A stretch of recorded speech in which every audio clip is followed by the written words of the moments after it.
Okay, so let's talk about the optical effects of a line. And optical effects just represent the edge of a form, right? So it's the edge of a garment, right? It's the hem, it's the collar, it's actually the silhouette, right? The edge of the silhouette as well. So, you know, the outer line sometimes can appear sharper or more blurred. So the outer line is just the edge of the form, right? It's the overall silhouette and shape of the form, right? The inner line, however, is in the boundaries of a form, and we haven't gotten to form yet, but when we get there, you'll understand, right? It's the boundaries within a form. It visually divides the space.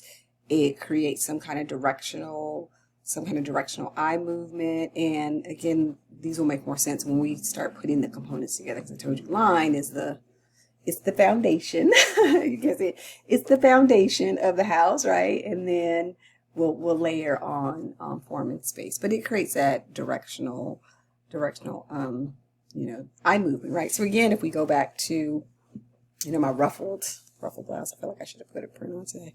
My ruffled, blouse, it's the boundary in there, right? It creates some movement. It creates some movement. So,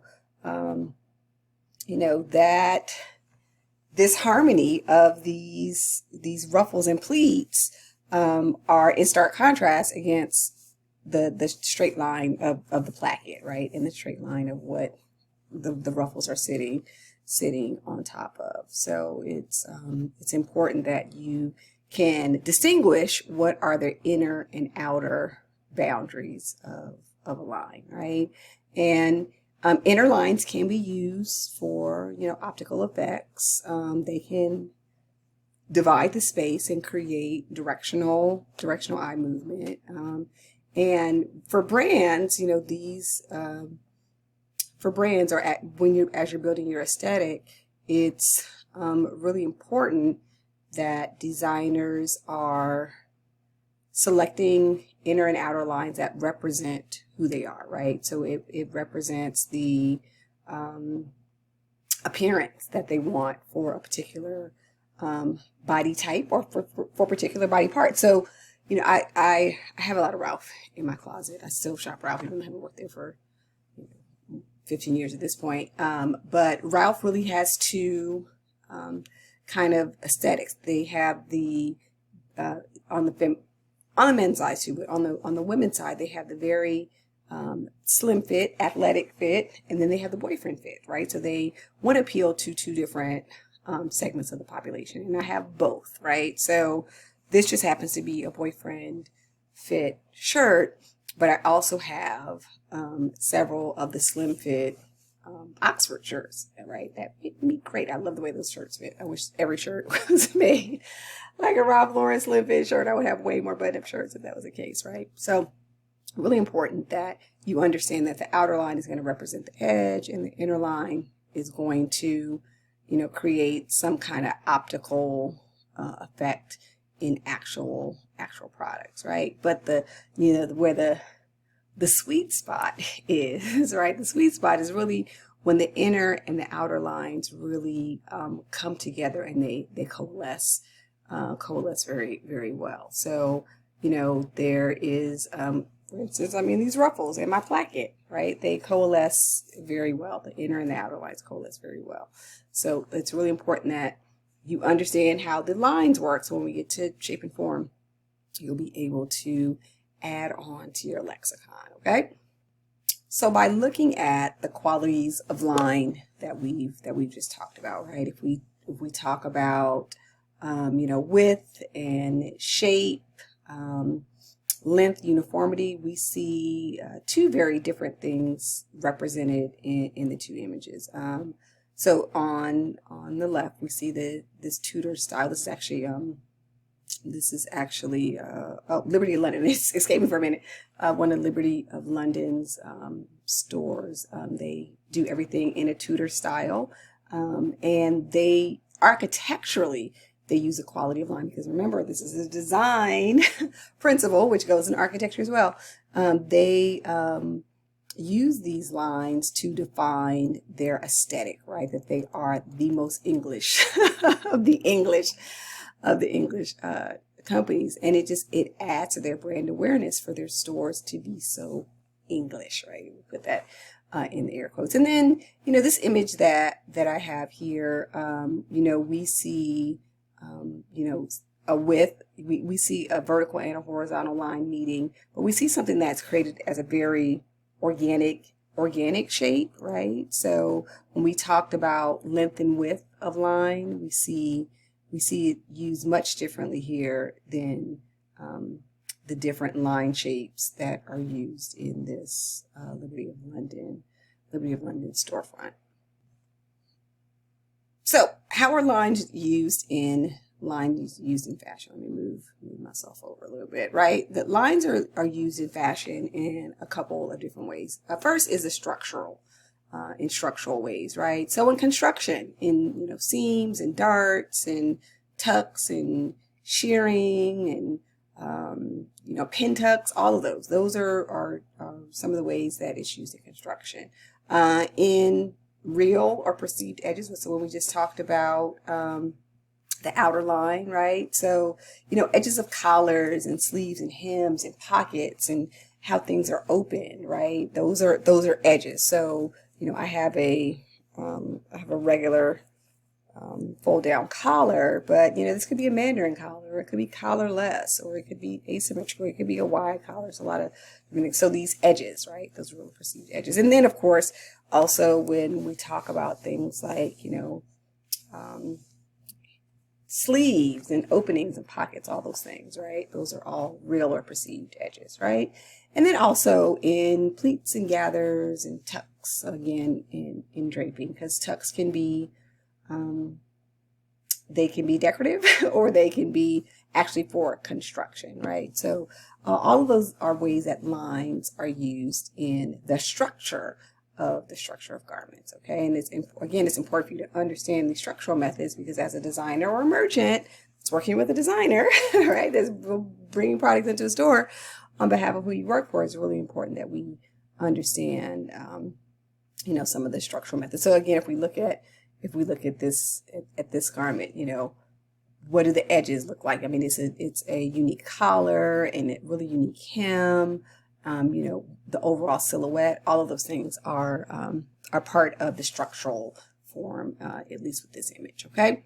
And then how else? In decorative methods, right? So lines is used in decorative methods, and we're going to get to texture and pattern, all that stuff later.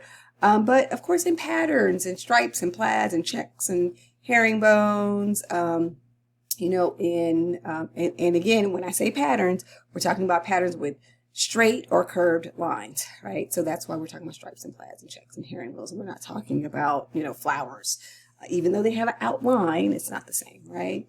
Also in applied items, so trims and braids and, piping, rows of buttons, top stitching, ruffles, all of those are decorative ways that line is used in fashion. So next we're going to move on to line direction. We're going to talk about the different directions of lines for the next couple slides. And line direction is really the key in creating a mood, right, or establishing aesthetic. So if you look at the image here on the slide, we see that there's a couple different lines happening here, right? So we have the vertical line of her sweater. That's what it looks like, right?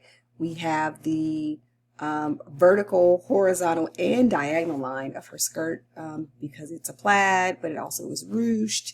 And then we also have the outer line of her blazer. So we have quite a few different directions and qualities happening here. We have things that are of different lengths. So her sweater is shorter and choppier, and her blazer is fingertip length, which is, for women is a longer length blazer.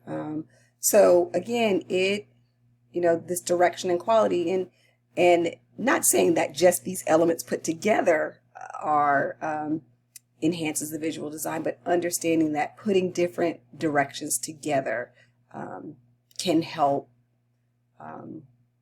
help convey a different perception, right, to your clients.